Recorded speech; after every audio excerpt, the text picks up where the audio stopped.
Type 2 hypersensitivity reactions are a type of unwanted immune reaction caused by antibodies recognizing antigens on normal cell surfaces. Antibodies attaching to our normal cells results in an autoimmune attack by other parts of the immune system, or impaired function if the antibody binds to a receptor. In this video, I'll share my visual mnemonic to remember all the key details about type 2 hypersensitivity. The sports scientists are joining us on the football field today, where we are using these special shoes to measure our kicking ability. Do you see the sensors on these shoes?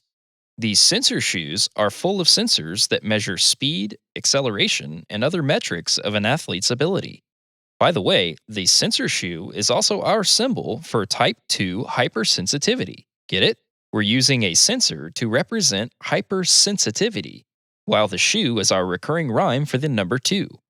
Type 2 hypersensitivity describes a type of unwanted immune reaction. Let's explore the rest of this scene to learn more. So if we're measuring kicking strength, we obviously need tees to hold the footballs. You see those Y-shaped kicking tees? Well, these Y-shaped tees kind of remind me of antibodies. Since antibodies are also Y-shaped. These Y-shaped kicking tees should remind you of antibodies, the main mediator of type 2 hypersensitivity. Type 2 hypersensitivity is specifically caused by antibodies directed against harmless antigens expressed on a cell's surface. These antibodies end up attaching to self cells, which can induce direct damage to the cell itself or impair its function. Let me explain how this happens using some high-yield examples. Notice how I've kicked this football so hard here that it has exploded. By the way, doesn't this red football kind of remind you of red blood cells? Since it's red colored and round, right? So this red ball exploding should remind you of hemolysis, since hemolysis just describes the bursting of red blood cells. Autoimmune hemolysis is a classic example of type 2 hypersensitivity. In this case, antibodies binding to antigens expressed on red blood cells. If you've seen our video on the immunoglobulins, you would know that antibody binding can effectively tag or mark cells for future destruction. This cell damage occurs through complement activation by the classical pathway, or antibody-mediated attack by NK cells. Since some antibodies also serve as opsonins, antibody binding to red blood cells can also make them more likely to be phagocytosed by macrophages in our spleen, also resulting in hemolysis. All in all, attached antibodies leading to cell death is the cause of hemolysis in both autoimmune hemolytic anemia as well as in acute hemolytic transfusion reactions. In these diseases, antibodies recognize and bind to antigens on red blood cells.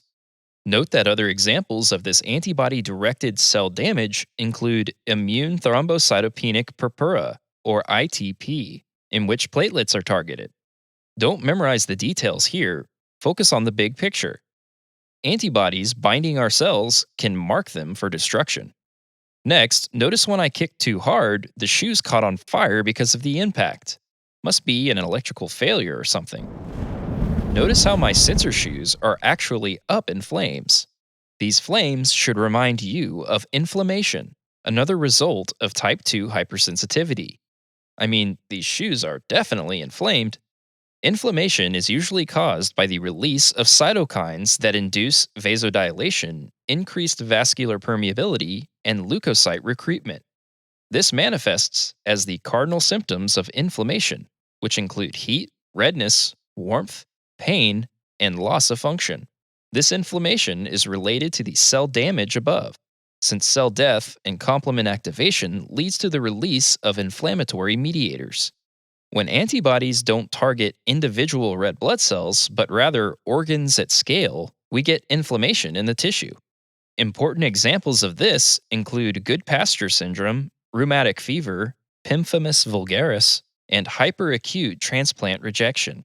You should review these diseases on your own, but in all of these cases, antibodies attaching to cells leads to inflammation, making them type 2 hypersensitivity reactions.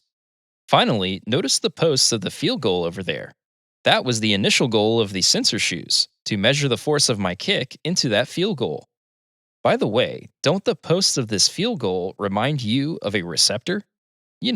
Since a receptor is often drawn to look like this field goal in biology. This should help you remember that another manifestation of type 2 hypersensitivity is binding of receptors by antibodies, which impairs their functionality. The most classic example of this is myasthenia gravis, in which antibodies bind to and block acetylcholine receptors on the motor end plate of muscles. By doing this, these antibodies prevent the muscle from contracting in response to neural impulses. This leads to the symptoms of myasthenia gravis, which include muscle weakness and paralysis. I want to note that antibodies don't always have to block the receptors they bind to. For example, in Graves' disease, antibodies bind to and activate the TSH receptor on the thyroid, resulting in hyperthyroidism. In both myasthenia gravis and Graves' disease, antibodies binding to receptors is the cause, making them type 2 hypersensitivity reactions. Alright, that's it for type 2 hypersensitivity reactions. Let's recap quickly and take a break from the training. Type 2 hypersensitivity reactions are a type of unwanted immune reaction caused by antibodies. Specifically, antibodies recognize and bind to antigens expressed by our own cells. The result of antibody binding causes three things: direct cell death and lysis, inflammation, or impaired function if the antibody targets a cell surface receptor. Antibodies can directly cause cell death in many ways, including complement activation or NK cell mediated damage. This can manifest as hemolysis in diseases like autoimmune hemolytic anemia or acute hemolytic transfusion reactions. Antibodies can also bind to cell surfaces and induce local inflammation. This inflammation is the result of complement activation or cell death releasing inflammatory mediators. Think of diseases like Goodpasture syndrome or rheumatic fever as specific examples here. Finally, antibodies can bind to receptors and impair function by activating or blocking their signal. This is the pathogenesis behind myasthenia gravis and Graves' disease. And we're actually done with type 2 hypersensitivity. See you at practice tomorrow.